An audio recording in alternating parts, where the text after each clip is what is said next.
아 글쎄 안 들려 들을 뉴스 없어 아무 뉴스도 귀에 들어오지 않아 듣고 또 들어도 들을 뉴스 없어 만든 게 이 프로야. 이동영의 뉴스 정면승부. 과거 중앙정보부가 조작한 간첩 피해자 한두 사람이 아닙니다. 오늘 그 가운데 한 분에게 무죄 선고가 내려졌습니다. 고 이수근 씨인데요. 1969년 이중 간첩 사건으로 사형이 된 분이죠. 49년 만에 무죄 선고입니다. 지금 스튜디오에 고 이수근 씨와 함께 간첩 혐의를 받고 20년간 억울한 옥살이를 한 백영옥 씨 나와 계신데요. 참고로 백영옥 씨 역시 지난 2007년에 간첩 혐의를 벗은 바 있습니다. 오늘 방송 출연을 위해서 용인에서 먼 걸음 해주셨습니다. 어서 오십시오. 안녕하세요. 네, 안녕하세요. 예. 자, 이수근 씨하고는 어떤 사이인 것이죠? 네, 저희 이모님이신데요. 예. 저희 이모부님이 되시는 분인데, 저희 어머님의 막내 여동생의 남편이 되시는 분이죠. 예. 그러니까 저한테는 이모부님이 되시는 분이에요. 네. 네. 근데 그분이 이모부님이라고 하는 거는 사실, 이모부님이 귀순한 후에 국가에서 저희 집을 찾아줘서 만나 뵙게 된 거지 그 이전엔 전혀 알지 못했죠. 아, 귀순한 후에 그럼 알았군요. 그렇죠, 예.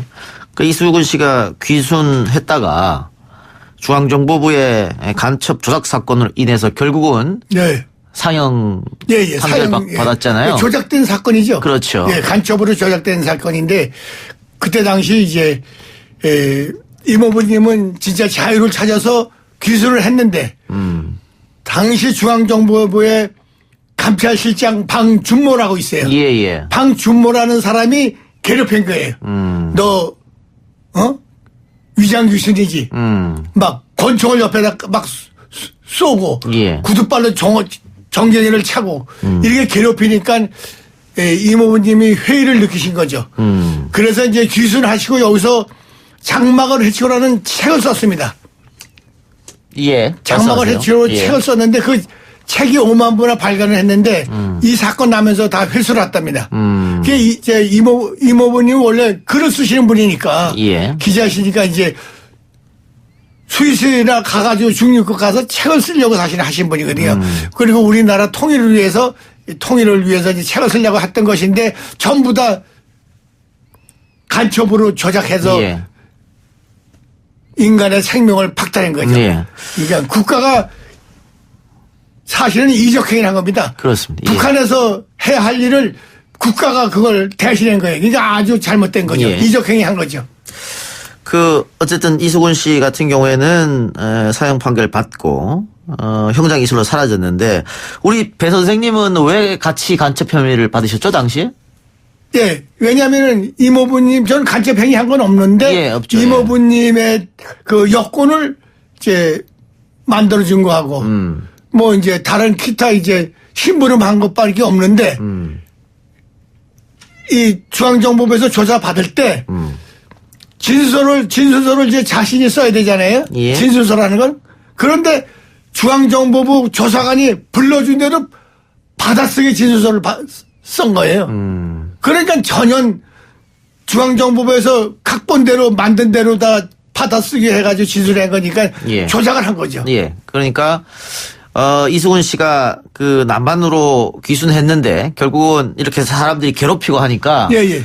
나는 북한도 싫고 남한도 싫다. 제3국으로 가야겠다 결심을 했고 예. 그때 이제 배 선생님한테 여권을 좀 만들어달라 부탁했고 예. 그래서 그거 만들어주고 심부름 좀 했는데 너도 간첩이다. 예. 이렇게 조작한 거잖아요. 그렇죠. 근데 이제 사실은 여권을 제가 홍콩에 사시는 분 아는 분이 대한항공 그 사장님이신데 김포공항에 이제 마중 나갔다가 택시에다가 여권 든 가방을 놓고 내린 거예요. 아하. 그래서 그 여권을 잊어버리는 바람에 제가 다시 그 여권을 다시 제가 발급 수속하는데 그걸 이모부님이 아시게 돼가지고 여권을 만드는 거에 대해서 이제 저한테 부탁을 해서 이제 또 그동안에 또 고통스러운 걸 얘기하시면서 중립국에 가야 되겠다고 하시니까 중립국에 가시면 대한민국에서 연락이 오고 북한에서 연락이 올 것이다. 그러면 북한에는 우리 가족을 보내달라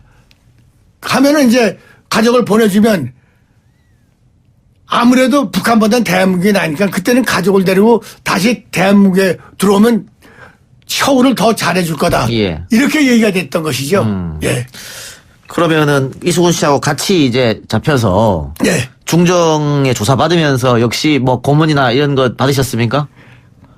고문이라는 건 말할 게 없습니다. 왜냐하면 예. 2009년도 2월 1일자 김포공항에 새벽 5시에 내렸는데 중앙정보부 요원이 찝샤 가져와서 바로 남산 5국으로 데려갔습니다. 예. 그래가지고 미군들 콘센트로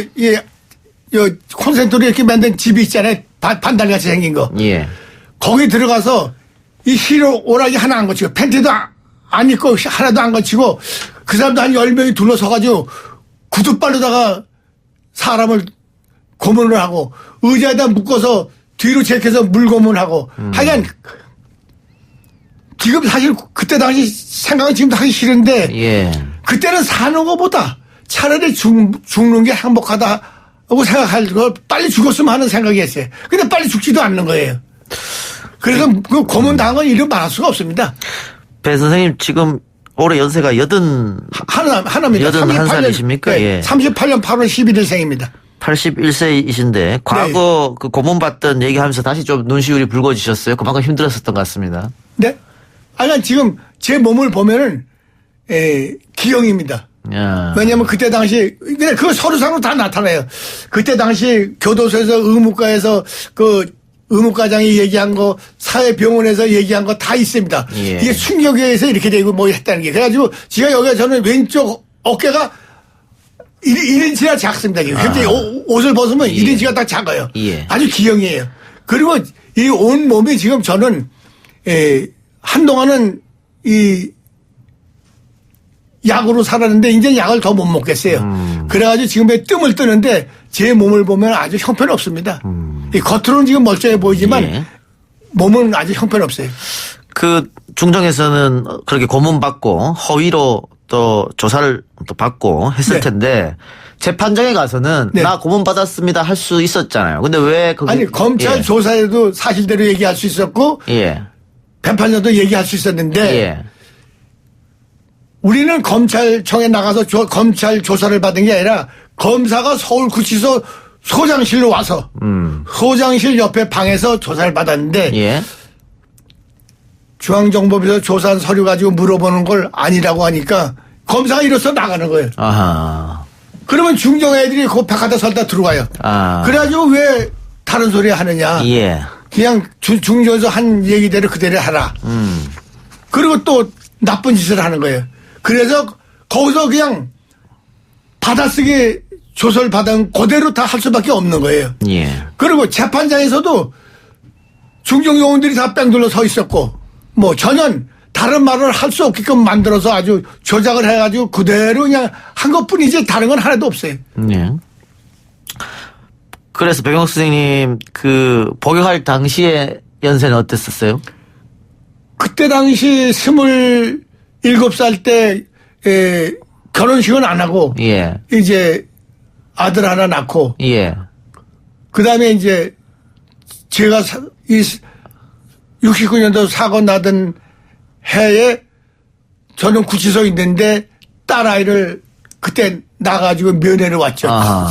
집사람이. 예. 근데 지금 이제 여러 가지로 안 좋은 게 많아가지고 그동안에 고생도 많이 했고 하기 때문에 지금은 합치질 않았습니다. 제 아들 하나는 제가 나오는 해 그 다음에 자살했습니다. 왜냐하면 공부도 잘해서 장학생으로 공부를 했는데 예. 그 학교 후배 여성이 아마 저희 아들을 좋아했던 것 같아요. 예. 그런데 이제 제가 딱 나오게 되니까 아버지 없는 걸로 살았는데 아버지가 이렇게 간첩으로 살고 20년 다 살고 나오니까 이 사실대로 얘기할 수 없으니까 그때 나이가 25인가 6인가인데 한참 때 나이니까 예민하니까 무주구천동 거기 강에 가서 자살했어요. 예. 그러니까 복역할 당시에 아들이 4살쯤 예, 됐었잖아요. 4살, 5살이죠. 예. 그리고 20년 복역했으니까는 배 선생님은 30대, 40대를 다 날렸다 이렇게 볼 수 있겠고. 예. 그러면 이 20년 동안 아들을 한 번도 못 보셨습니까? 그 동안에는? 못 봤죠. 아, 없고 면회 왔을 때만 봤지 어린 것만 봤지 못 봤고.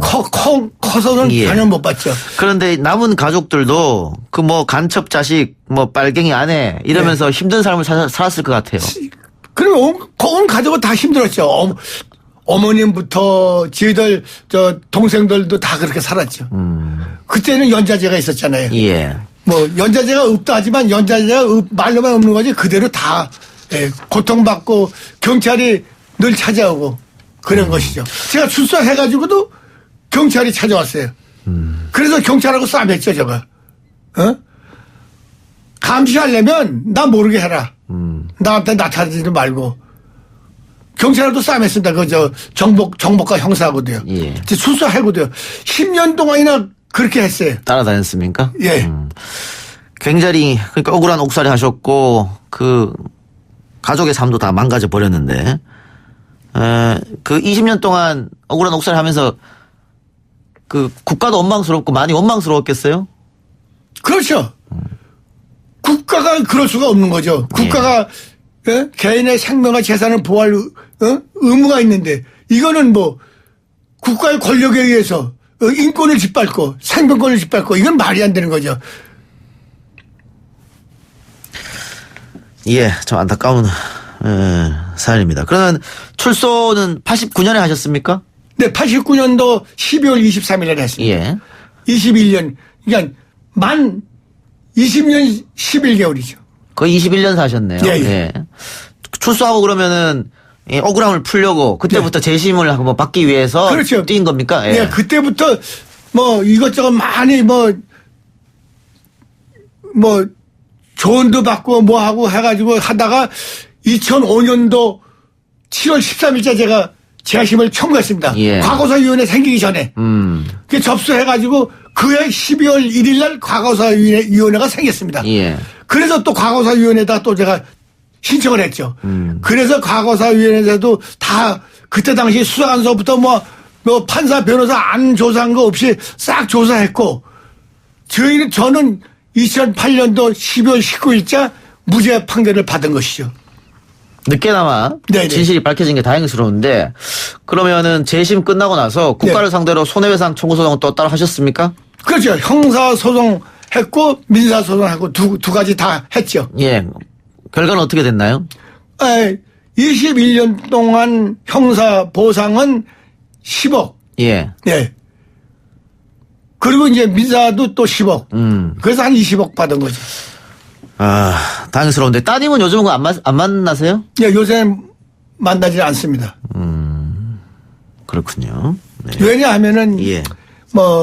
저로 인해서 고생도 많이 했고 또 여러 가지로 불이익을 많이 받게 되니까 오히려 제가 접촉을 안 하는 것이 오히려 도와주는 것이 돼서 안 하고 있습니다.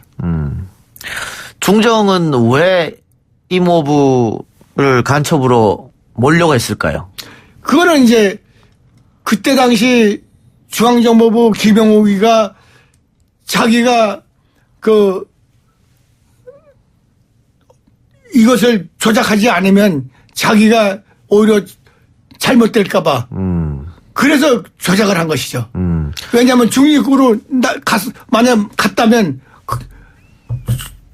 김영욱이가 책임이 있을 거 아닙니까? 예. 자기가 감시했는데 그때 당시 이모부님이 중앙정보부의 국제정세 판정관으로 출퇴근을 했거든요. 예. 예. 그런 상황인데 이모부님이 중위급으로 갔다라고 하면은 김영욱이는 자기가 책임감을 면할 수가 없잖아요. 근데 이렇게 된 것이 다 아까 말씀드린 방준모 감찰실장 때문에 그래 된 거예요. 예. 이대용 공사라고 아시죠? 네, 아까 이대영 공사님, 예. 네. 그분들이 저희가 사이공 탄산연투 공항에 있을 때 비행기에 올라와서 이대영 공사님이 저하고 이모부님을 연행해서 월남 대사관까지 가서 밤새도록 얘기하고 그 다음날 새벽에 군용 전용기로다가 저희 이모부하고 저하고 헌병 소위하고 이대영 공사님 네 사람이 그 비행기 전용기를 타고 왔습니다. 한국에. 예. 2월 1일자. 그러니까 이대영 공사가 쭉 얘기를 들어보니까 이수근은 간첩이 아니다. 예. 확신이 들어갔고. 예, 그거는 이제 왜 이 말씀을 하셨냐면은 예. 조갑재 그 기자. 선생님, 기사님 계시잖아요. 그분이 이제 CIA에 대한 그 조사를 하려고 미국도 가고 이제 그때 당시 이제 이대영 공사님이 월남에서 패망하고 다 철수할 때 다 우리 민간인은 다 태워서 보냈는데 못 하신 거예요, 배를. 그래가지고 월남에서 체포돼가지고 월남 교도소에 수감 생활을 하고 있는데 박정희 대통령께서 이스라엘 상인을 시켜가지고 돈을 줘서 4년 만에 빼온 겁니다. 4년 사신 걸. 그래가지고 여의도에 그때 당시 우리나라 그 보험공단 이사장님을 시킨 거예요. 예. 보험공단 이사장님을 시키고 거기서 근무하시는데 조갑재 선생이 CIA에 대한 취재를 하러 거기 갔었는데 다 끝나고 나오는데 이대영 공사님이 조갑재 씨한테 조 기자 이수근이 간첩이지 않은가? 그러니까 조 기자가 예 그러니까는 아니야 하면서 그 양반이 서랍에서 딱 노트를 꺼내면서 이건 내 일기장인데 내가 언젠가는 밝힐 거다. 그래서 조갑재 선생님이 그때 그 힌트를 얻어서 그때부터 조사를 하기 시작했어요. 그러면은 그래가지고 89년도 3월 달에 역시 이수근은 간첩이 아니었다는 걸 쓰신 예. 거예요. 이대로 공사가 김영욱 부장에게 직접 들은 것도 있다면서요? 네. 바로 김영욱 정보부장이 이대영 공사님한테 선배님 이거 김영욱이 군대 선배거든요. 이대영 공사가 장군이 그때는 장군이니까. 예. 그러니까 이대영 공사님 선배님 우리 몇 사람만 아는 거니까 절대로 이수근이 간첩이 아니라는 걸 밝혀지면 안 됩니다. 이렇게 얘기를 한 거예요. 예. 그거를 이대영 공사님이 얘기를 하셨어요. 조갑재 씨한테도 얘기하고, 예. 네. 그때부터 사실은 이건 조작된 거다 알고 계셨을 텐데, 배 선생님도. 예. 이수근 씨도 당연히 자신이 간첩 활동을 한 적이 없는데, 예. 무슨 김일성에게 비밀 전문을 보냈네 이러면서 이제 잡힌 거 아니에요? 예, 그거 다 조작한 예, 거예요. 다 조작해서. 근데 1심에서 사형이 내려졌는데, 예. 왜 항소를 하지 않았습니까? 이수근 씨가? 항소했습니다. 했습니까? 예. 그때 당시 경향신문을 한번 보십시오. 예. 그래서 이제 항소했다라고 나옵니다. 근데 무시했죠. 재판부에서? 안 한 걸로. 그러면 안 한 걸로 무시하고 그건 중앙정보부에서 한 거죠. 그래가지고 5월 10일자 사형 선고를 받았는데 사형 집행을 7월 2일자 했습니다. 2달 만에. 두 달도 안 되죠. 아. 2달도 안 되는데 50일도 그러니까 50일 만에 사형 집행을 해버린 거예요. 우리나라 사법사상도 드문 일이죠. 그렇습니다. 예. 그때 당시 저는 사형수로 있었습니다. 아. 그래가지고 항소해가지고 사형수로 있다가 그때 10월 달에 무기로 된 거죠. 애초에 배 선생님도 그럼 판결은 사형으로 받았습니까? 그렇죠. 이모부님 사형, 저도 사형. 그랬다가 그게 무기징역으로 감형이 되고 예. 그리고 20년 가석방으로 나온 거예요? 예. 그러면은 중정에서 이 사건이 재판이 오래 가면 오래 갈수록 본인들한테 불리하니까 빨리 재판을 끝내고 그렇죠. 사형도 빨리 시키고 그렇죠. 이렇게 압력을 가했다 보면 되겠네요. 그럼요. 예. 지금 우리 배 선생님이 조금 이제 연세 때문에 귀가 안 들리셔가지고 제가 좀 큰 소리로 이야기하고 있습니다. 예, 여러분들. 가셔야 돼요. 예, 양해 좀 바란다는 말씀 드리고요. 감옥에서의 생활은 어땠습니까? 독방에 있었으면 아니면 5년간 독방 생활했죠. 굉장히 힘들었을 것 같은데. 그건 말할 수도 없었죠. 그래서 이제 제가 감옥에서 내가 만약에 죽지 않고 나가면 가족이 그 안에서 뭐 했냐고 물어보면은 내가 뭐라고 대답을 해야 되나. 그래서 거기에서 제가 그림을 배우기 시작했습니다. 네. 그리고 제일 먼저 교도소에서 그 문예반이라는 걸 창설했어요. 문예반. 문예반이 뭐냐면은 창작반, 서해반, 회화반 세 가지를 합해서 문예반입니다. 그게 처음 생긴 거죠. 예. 그래가지고 제가 제가 교도소를 대전 교도소를 경유해서 광주 교도 갔거든요. 예. 그래서 광주 교도소에서 제가 그림을 배우기 시작해서 광주가 옛날에는 직화시가 아니었어요. 예. 그냥 광주. 근데 광주가 직화시 되면서 제1회 미술대전을 했습니다. 그래서 제1회 미술대전에 제가 이 그림을 출품해서 입선을 아하. 했죠. 예. 감옥에서 그림 배우셨군요. 예. 예. 그래가지고 붓을 잡으면 시간이 잘 갑니다. 예. 지금 하루가 어떻게 가는지 모르겠는데 금방 알겠습니다. 시간이 예. 가요. 출소할 때 나이는 어떻게 되셨어요? 출소하실 때 51살입니다. 51살. 네. 출소 후의 생활은 어땠습니까, 그러면? 출소 후의 생활은 뭐 그냥 여태까지 혼자 생활하는 것이죠. 여태까지요. 지금까지. 예. 경제 생활은 어떻게 무슨 하셨어요? 취직을 한 것도 아니고 예. 뭐 동생들한테 뭐 도움받고 사는 거죠. 제가 무슨 취직을 할 수 있는 것도 아니고 뭐 돈 버는 것도 아니고요. 예. 어디서 누가 써주는 사람도 없고요. 그때 당시만 해도 뭐 간첩으로 지역사회 나오는데 누가 써줍니까? 배 선생님이나 이수근 씨뿐만이 아니고 과거 정부 시절에 억울하게 간첩으로 몰린 사람들이 굉장히 많습니다. 많습니다. 그렇죠? 예. 그 안에서 많이 느꼈습니다. 예, 많이 예. 만났습니까? 아니, 예. 참 하나 내 얘기지만 젊은 사람이 들어왔어요. 그 사람은 이 구두 닦고 뭐 그런 사람이에요. 구두 고치고. 예.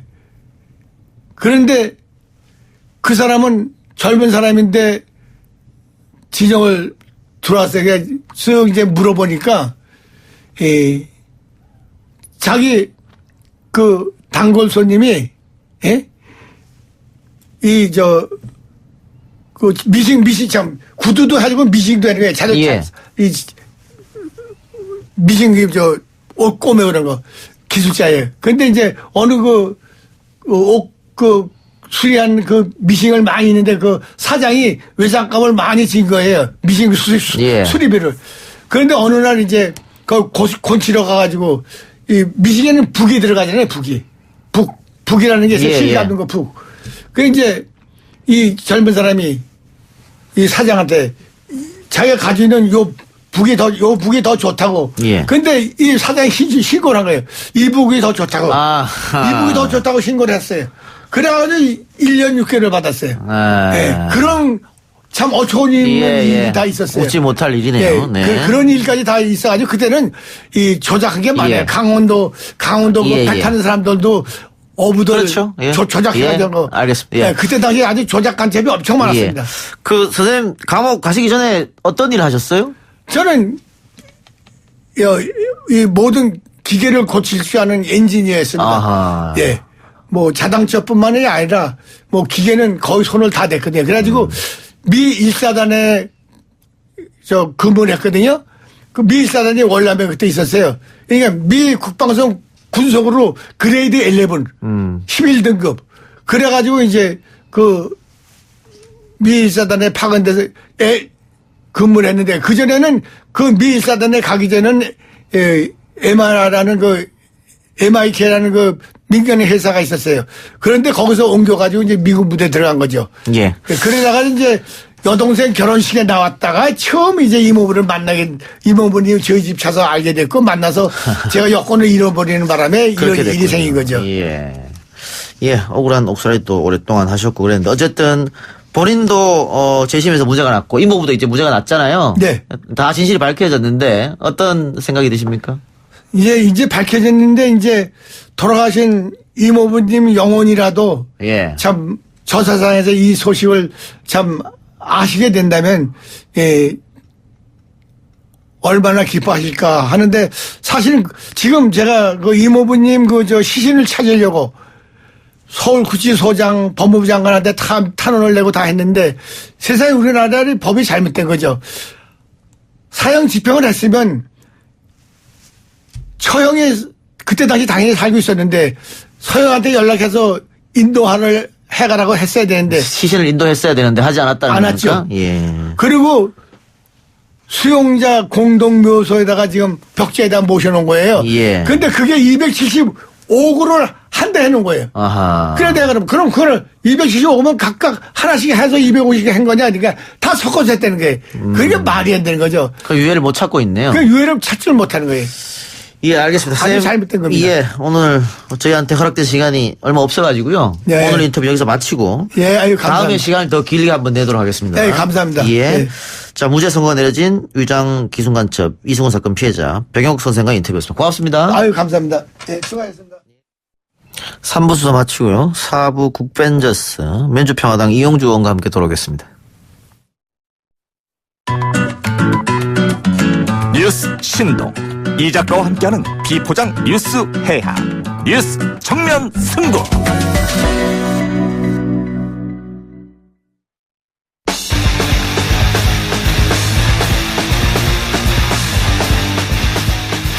뉴스 정면 승부의 야심차게 꾸린 국회 드림팀 국벤져스 시간이 돌아왔습니다. 오늘은 민주평화당 이용주 의원 나왔습니다. 어서 오세요. 예, 안녕하십니까. 이용주 의원입니다. 예, 의원님 지난주에 우리가 모시려고 했는데 14남북 공동선언 방북단에 합류하면서 평양 가느라고 못 모셨습니다. 그렇습니다. 영광스럽게 저도 평양을, 북한을 처음으로 한번 갔다 와봤습니다. 예. 가보니까 어떻습니까? 직접 둘러보는 평양. 저도 뭐 예전에 검사를 했는데요. 제가 평양을 갈 거라고 생각을 못 해봤습니다. 근데 요즘 남북 하야부가 생겨서 북한 그 중에서 평양을 갔다 오니까요. 막연히 생각하던 북한과 평양 느낌이 많이 달라졌다. 이 생각을 합니다.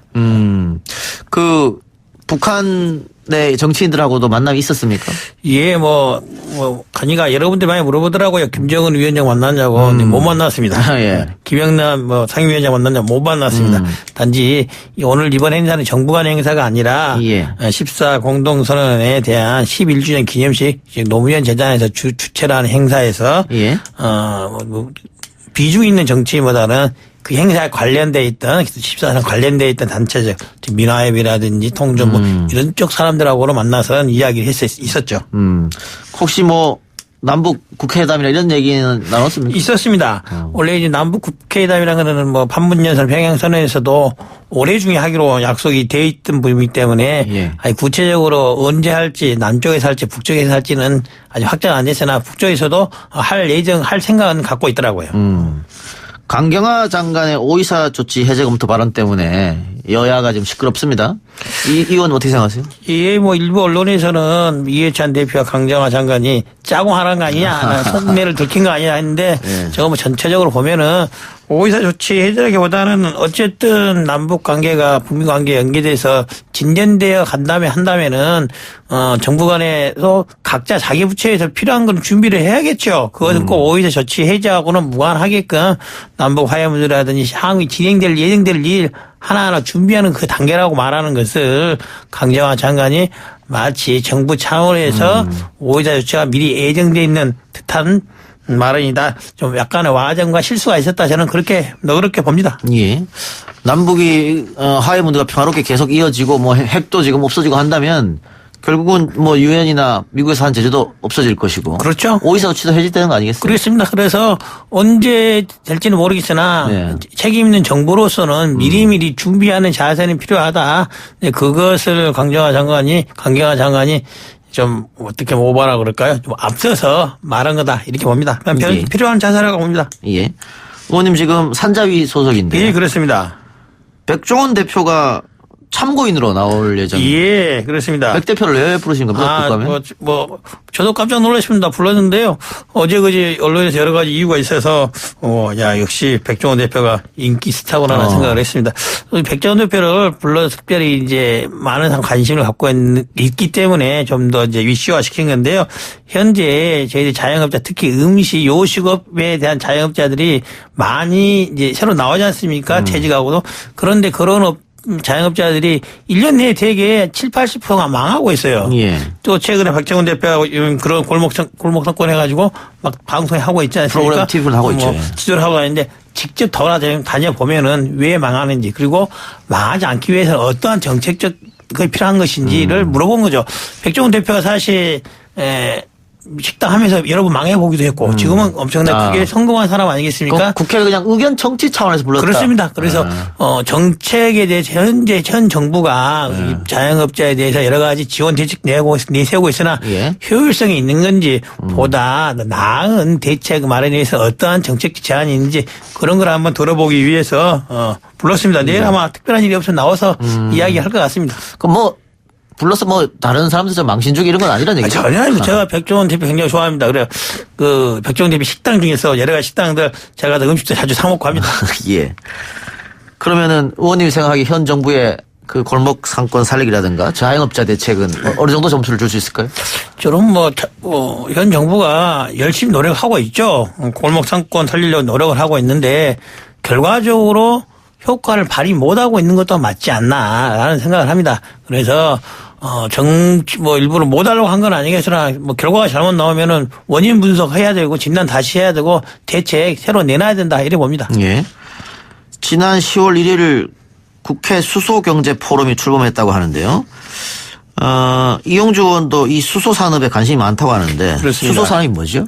수소 산업이라는 것은 지금까지는 저희들이 화석 연료를 기반으로 한 내연 기관을 통해서 산업혁명부 지금까지 와 있지 않습니까? 예. 이제 그건 한계가 돼 있는 거예요. 그래서 이제 내연 기관 화석 연료가 아닌 물과 수소로 새로운 에너지원으로 삼아가자. 앞으로 경제를 그것을 기반으로 해서 전력이라든지 이런 것들을 모두 해결을 하자라는 게 수소 경제의 기본적인 이제 테마죠. 그러니까 뭐 세계적인 자동차 메이커들도 앞으로는 내연 자동차를 만들지 않겠다 뭐 이런 얘기도 하고 있는 것 같습니다. 그렇습니다. 그래서 전기차로 가든지 수소차로 가든지 그 두 개의 방향이 크게 대별되고 있는데요.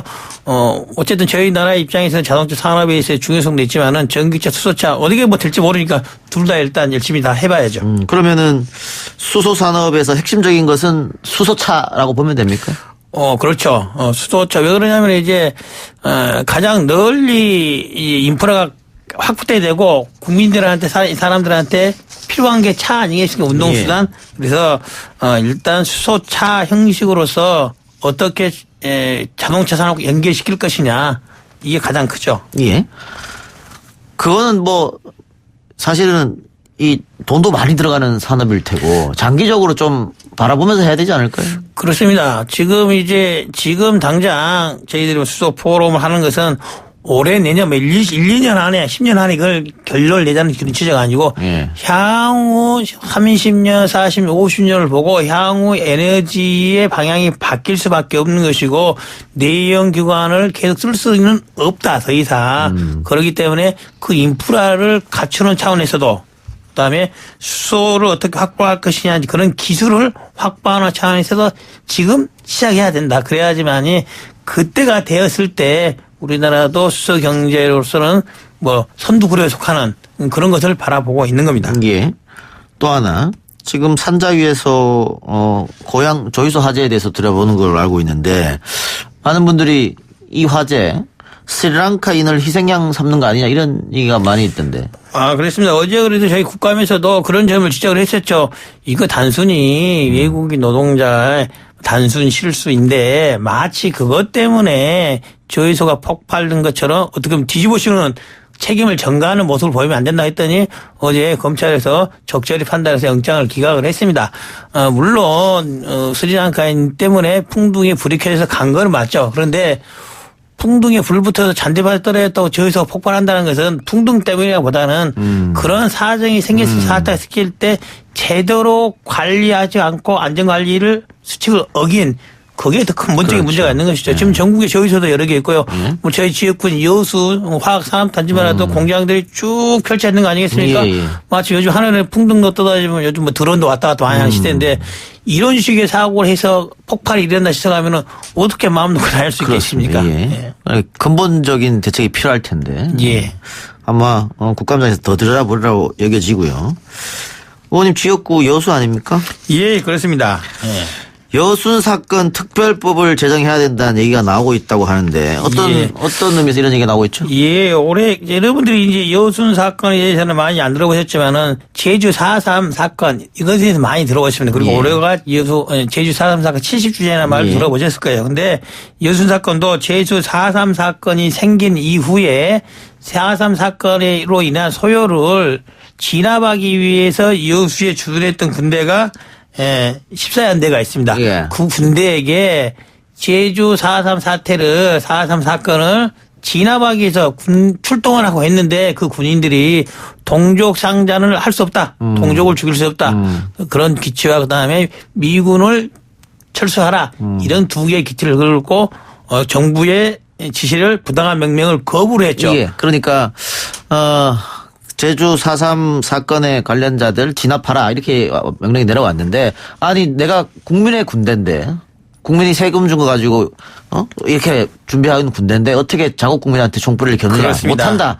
이래서 과거에는 이게 여수 순천 반란 사건이라고 했잖아요. 맞습니다. 근데 요즘은 반란이라는 말 빼고 그냥 여순 사건이라고 있습니다. 예. 여수 92년도쯤인가 97년도쯤인가요? 예. 여순 사건 예전에 여순 반란 사건에서 사람들이 여수 순천에 있는 민간 시민들이 무슨 반란을 일으키는 게 아니라 그냥 오해를 많이 하고 있었기 때문에 그 논란을 갖고 14연대 반란 사건이라 등등 여러 가지 명칭이 있다가 예. 여수 순천 사건 이렇게 명칭이 바뀌었습니다.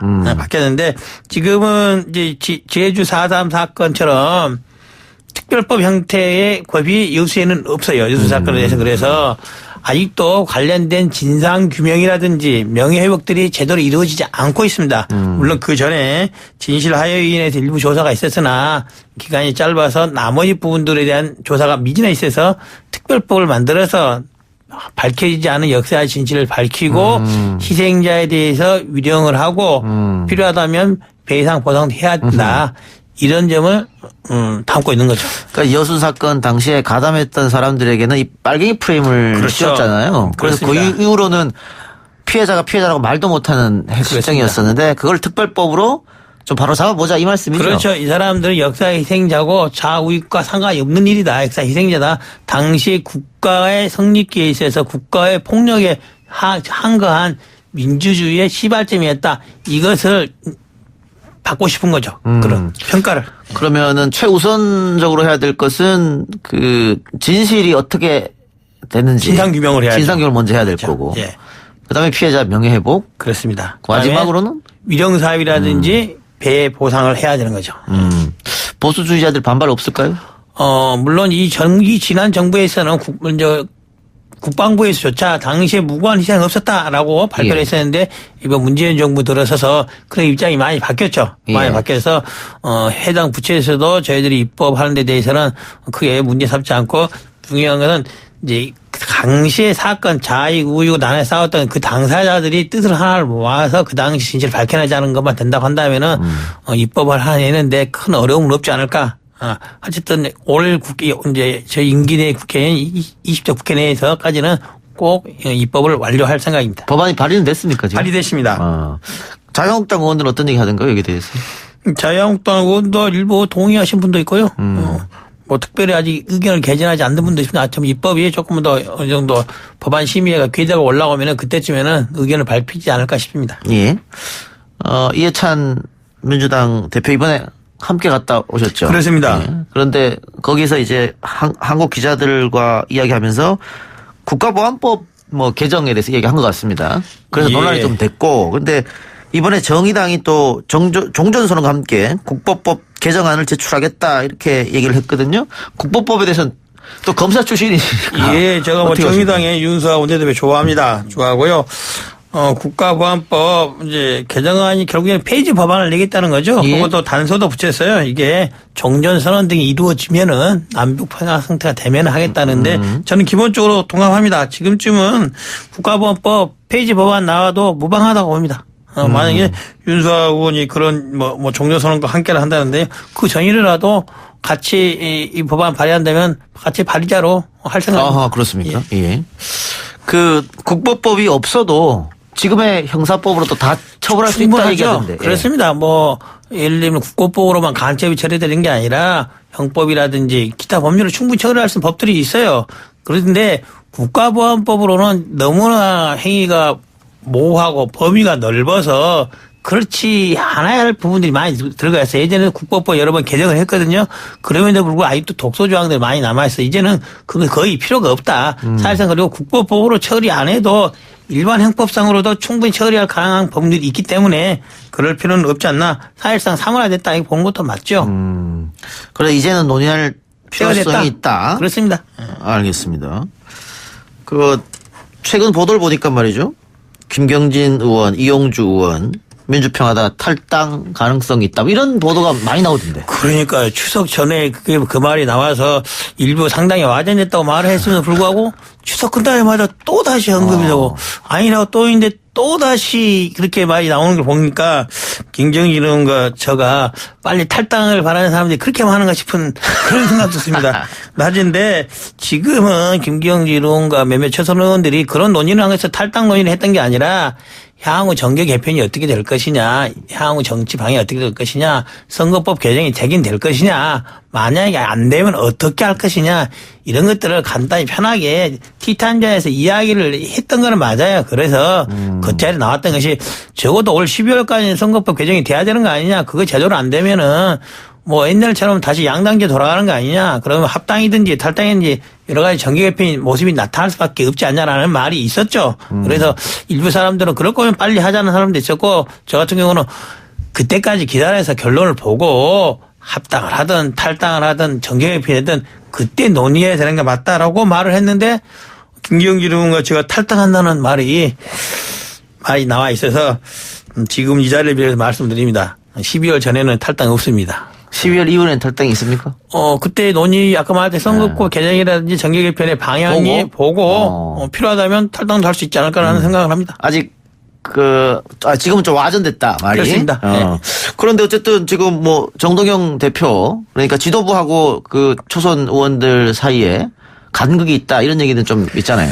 그건 뭐 간극이라기보다는요, 같은 정당에 있다 보면 사이가 친한 사람이 있고 좀 덜 친한 사람이 있습니다. 네. 그리고 또 뭐 대표 선거 치른 지 한두 달밖에 안 됐지 않습니까? 예. 정동영 대표께서 당을 좀 더 뭐 이전보다 더 많이 추스려 가고 있는 건 사실입니다. 하지만은 간격이 있는 것도 사실이죠.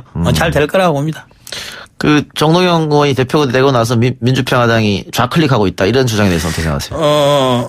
이제 당 전체의 좌클릭이라기보다는 정동영 대표님께서 예전부터 좀 더 진보적인 정치적인 견해를 갖고 있었던 거는 사실이에요. 네. 그런데 이제 일부 그러한 주장들에 대해서 당내에 여러 의원, 저는 초선 의원뿐만 아니라 중진 의원들도 우리 당의 민주평화당의 정체성과는 좀 맞지 않는 주장 아니냐라고 해서 당내에서는 아까 명확히 좌클릭으로 당 논의를 결정되거나 그런 바가 없는 상태인 것이고 서로 간에 좀 약간 의견 차이가 병존하고 있는 그런 상황입니다. 예. 뭐 당내가 모든 의견이 통일되는 건 아니니까요. 그렇습니다. 당연히 뭐 논쟁과 네. 토론이 있어야 되니까.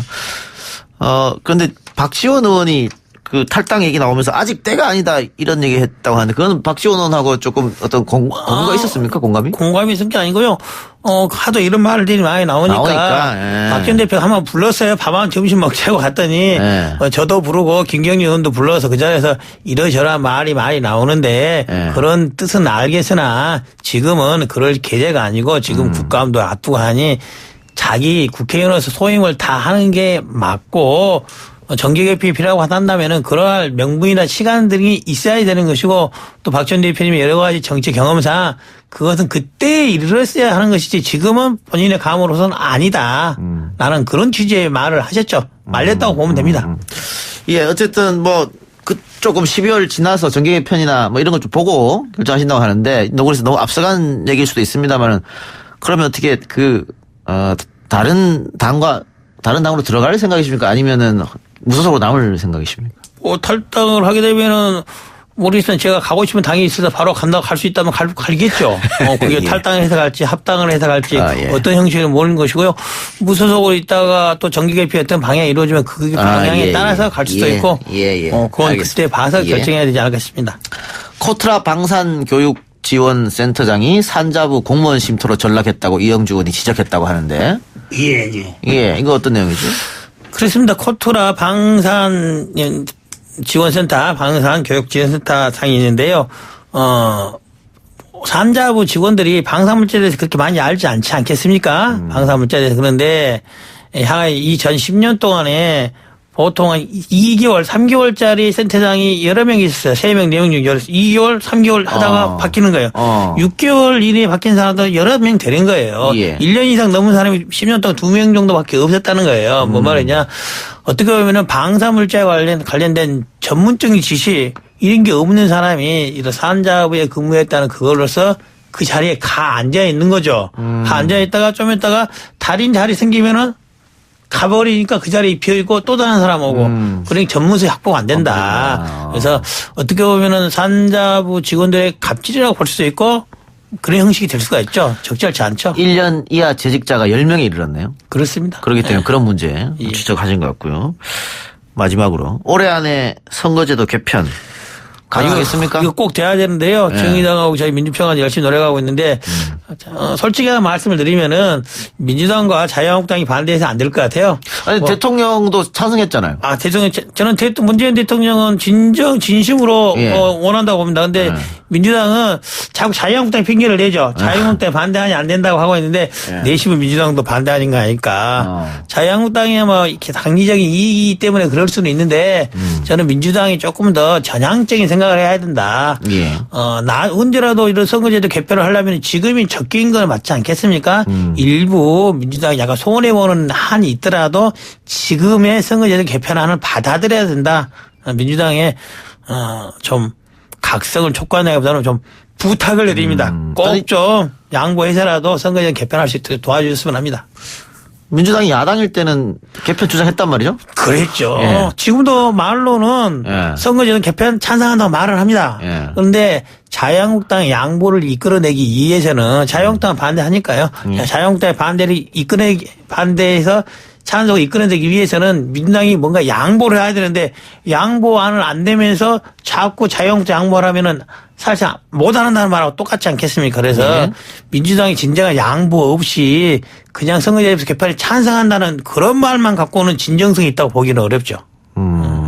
그런데 이제 2020년 총선이 있지 않습니까? 그렇습니다. 그때 적용을 하려면은 그렇습니다. 올 12월 안에 안 되면은 안 되는 것이고 이것을 뭐 내년 봄도 있지 않냐 내년 가을도 있지 않냐 그건 사실상 안 하겠다는 말하고 똑같은 거죠. 그래서 아까 말한 대로 정계 개편의 시점이라는 것도 올 12월까지 앞으로 3당 4당의 다당체가 유지될지 아니면은 양당체로 돌아갈지는 선거제도 개편에 달려있다. 그래서 12월쯤 되면은 다음 선거가 총선이 양당제로 치러질지 3, 4당 다당제로 치러질지가 결정이 되기 때문에 거기에 맞춰서 탈당이라든지 합당이라든지 이런 정계 개편이 일어날 수밖에 없다라고 하는 겁니다. 알겠습니다. 이용주 의원 오늘 나온다고 하니까 실시간 댓글로 당연히 부동산 문제가 나왔습니다. 그렇습니까? 네. 어떻게 해명이 아직 덜 된 것 같아요? 물론 제가 뭐 강남 서초구에 12채의 아파트가 있다고 되는데 서초구에 아파트 한 채밖에 없고요. 예. 그래서 나머지는 한 채가 원룸 예. 방 11개짜리 집이 예. 11채 부동산으로 둔갑이 돼서 그렇게 되는 겁니다. 그래서 저도 뭐 강남이나 서울에 아파트 16채가 있으면 좋겠습니다. 그것은 아니다. 그러니까 다가구 건물인데 그렇습니다. 원룸이 11개 쭉 있는 건데 그렇습니다. 그게 각각의 다세대로 돼 있어서, 등기가 돼 있어서 등기가 다세대로 해서 11채가 됐고 그게 또 11채 아파트로 둔갑을 하고 됐고 물론 이제 국민들 입장에서는 제가 서울에 있는 주거용 건물이 5채인 거는 맞아요. 그러니까 16채가 아니라 5채라 하더라도 국민들이 보기에는 다소 많지 않겠습니까? 제가 실제로 거주하고 있는 아파트가 하나 있고 아까 말한 임대용 원룸 건물이 2개가 있고 나머지 빌라가 1-2개가 있기 때문에 일반 국민들이 보기에는 많죠. 제가 그래서 굳이 해명하지 않는 이유는 16개가 아니고 5개입니다라고 말하는 게 얼마나 좀 구차스럽겠습니까? 그래서 해명 안 했고 일일이 그래서. 뭐 해명을 하진 않고는 있는 겁니다. 예. 그래요. 알겠습니다. 어쨌든 이번 사태로 아내분은 좀 마음고생을 했었던 것 같아요. 그러니까 우리 집사람이 원래 그런 사람이 아닌데 또 하필 옆에서 다른 사람 말을 많이 하니까 저하고 상의 없이 또 무슨 신문에 예. 지역 정보지에 여수 신문에. 맞습니다. 예. 정보지에 해명글 올려서 더 큰 논란을 이끌어서 제가 이 사람이 나를 돕자고 하는 것인지 뭐 하자고 하는 것인지 우리 집사람이 제가 뭐 정치하는 거 찬성 안 했거든요. 예. 여기에 확실히 발목을 잡자고 나선 것인지 이게 진심을 한번 물어봐야 되지 않을까 싶은데 그렇다고 뭐 어떻게 뭐 탓을 하겠습니까? 정치를 한 제가 잘못이라고 봐야겠죠. 알겠습니다. 의원님 어쨌든 남은 국감 열심히 의정활동 해주시고요. 또 선거제도 개편안은 또 대부분의 국민이 찬성하는 것이니까 예. 조금 더 힘을 받아가지고 화이팅 하시기 바랍니다. 예, 알겠습니다. 오늘 감사합니다. 여기까지 듣겠습니다. 예, 감사합니다. 예, 지금까지 민주평화당 이용주 의원이었습니다. 오늘 저희가 준비한 순서는 여기까지입니다. 편한 밤 보내시고요. 저는 내일 이 시간 다시 찾아뵙겠습니다. 고맙습니다.